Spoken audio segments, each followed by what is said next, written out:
Okay guys, this is the bonus lecture for this section. In this lecture, we are going to use some technique that's very easy, and you are going to learn about a new kind of keyframe.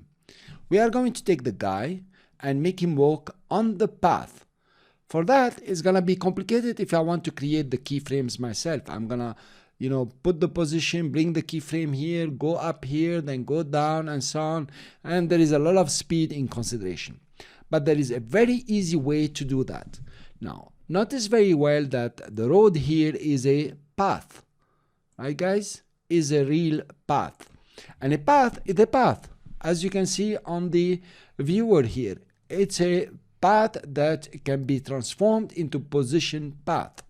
Cool. So how do I do that? I will come to path, press Ctrl C, go to the man here, the wandering man, bring in position, that is P, click on position and make sure my timeline indicator is in the right moment, let's say at 1 second, and press Ctrl V. Now notice what happens. You have a series of keyframes that have been created, which are identical to the path.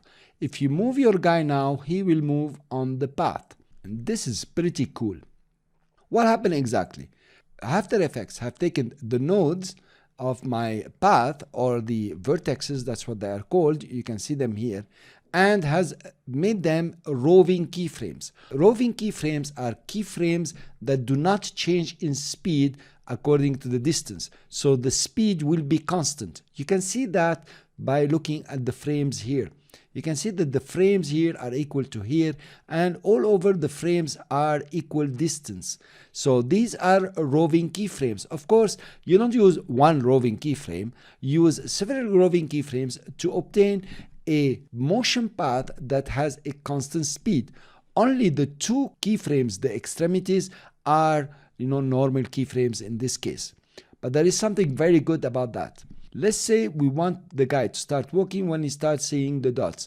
Now the dots are coming up, of course, from here, for example. I can select the whole position, I select the whole keyframes and move them over here. But notice if I play my animation now, the guy is going pretty fast. I want to slow him down. You notice he's going as fast as possible. Now, how to slow him down? You select everything. These are roving keyframes, so there will be constant speed on the path. I will press alternate and take the last keyframe and move it as far as I can. They are stretching, but the time in between frames is not changing. There are more frames, that's very true, and this is really practical. The time in between frames is constant and the speed is constant. If I play my animation now, you notice that the guy is gonna follow the path in a different speed now. He is slower because we made the first keyframe very far from the last keyframe. And this is how you take a path, any path you can take, and make it a position path. The method is to come to the path, press Ctrl C, go to the position of the layer you wanted to follow the path, and press Ctrl V.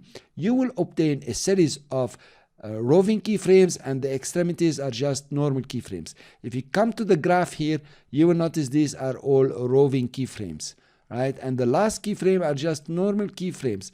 If you click on the last keyframe, right click and say keyframe interpolation, you will see just a linear one. In space it's a Bezier one, but in time it's just a linear one. And this one, if you right click on it, you say keyframe interpolation, you notice this is a roving keyframe that roves across time. Across time meaning roving keyframes move in time to smooth out the speed graph. So you are working here, of course, on the speed graph. The first and last keyframe cannot rove. So the first and last keyframe have to be normal keyframes. And this is about how to copy a path into a position path. And I will see you in the next lecture. I hope this bonus lecture was good for you and you liked it. See you in the next lecture.